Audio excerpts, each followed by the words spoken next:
And the host of Life, Liberty, and Levin, Mark Levin. Great to have you with us on the special coverage this afternoon, sir.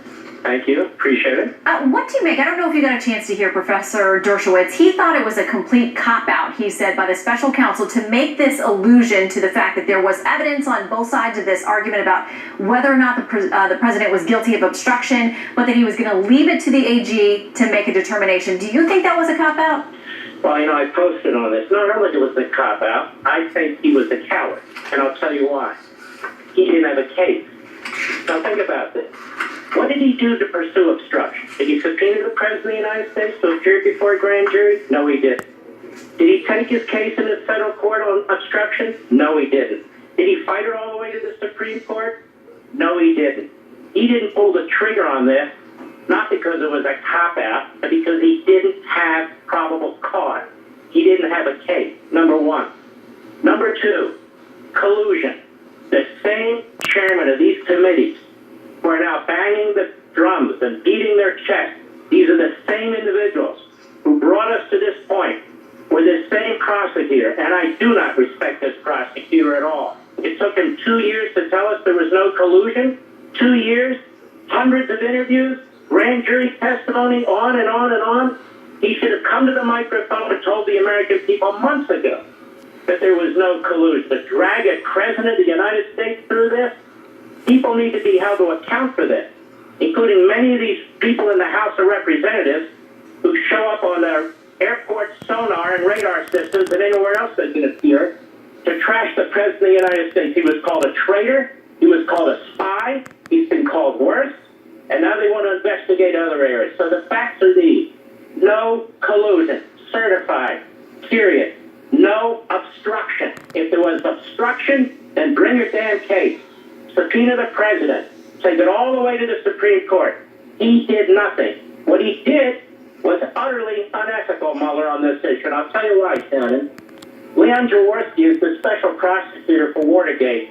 He specifically said he will not put in his report any information, any thoughts, any opinions about any American citizen who wasn't charged and didn't have an opportunity to defend themselves in court, and a prosecutor required to meet the standard of beyond reasonable doubt to prove their crime. So when Mueller drops this stuff in a report, it should be dismissed. The Attorney General and Deputy Attorney General steps up, and under the rules that have been in place for 20 years, it's the Attorney General who is the final judgment, not a prosecutor. So it is a big day for the president. The Democrats are glum, and they need to be held to account. Everybody who was involved in dragging this nation through this, spending $40 million, destroying lives, staff around the president. And I want to ask one other question on this obstruction, Shannon. How did he obstruct us? The investigation went on, and he didn't block a dollar from being spent. He fired Comey. Comey was replaced with a bureaucrat. FBI went on its merry way. Department of Justice went on its merry way. They spent money left and right, traveling all over the world, chasing phony leads. No collusion. There was no obstruction, period. Well, do you think, when you talk about how they traveled the world, and we know that there were, thousands of subpoenas, there were hundreds of people who were interviewed, there were pen registers where you can get, phone records, there were all kinds of things. But at the end of the day, was it worthwhile for the president to be able to say, now look at the American people, they dug everywhere, they spent 2 years and all of this money, and I'm vindicated, so it was worth it? When you bring up phony charges against an individual and they're vindicated, the vindication is good. The issue isn't whether it's worth it. How did this information come to be? Why did the senior level of the FBI, senior level of our intelligence agencies, senior level of the Department of Justice, the mass media push these stories, push these lies, push this narrative day in and day out, and now zero, zippo, nothing.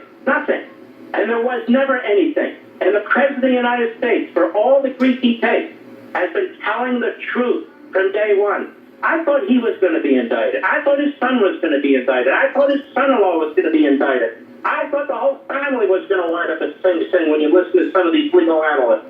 I'm telling you, we have a big problem in this country. Freedom of the press. It is a huge problem. Not the fact of freedom of the press, but that we have individuals who do not respect the Constitution, who do not respect freedom of the press. And this is going to continue. And the American people should rise up. And the American people should say, we have had enough of this. You're spending our money on opposition research. We know this is about 2020. And now we have members of Congress who are trying to interfere with the justice system. We're now going to subpoena the Attorney General and the Deputy Attorney General, Mr. Mueller. Shannon, they have Article I powers in Congress. They do not have criminal investigative powers. It is not up to the executive branch to serve as an impeachment arm of the House of Representatives to conduct investigations for them. And I would tell Mr. Schumer something. You have no right to grand jury information. You have no right to FBI notes. You have no right to certain classified information. Like it or not, just because you're a senator, don't hand us decisions of transparency. This is about justice and the rule of law, not transparency. Yeah, there are a lot of legal limits and statutory limits on the availability of that information for release, as you say. So we're not going to get to see everything, and legally we can't and we shouldn't. But we'll stand by to see what Attorney Barr does give us, the Attorney General. In the meantime, Mark, thank you so much for calling in. Great to hear from you. You bet. Take care.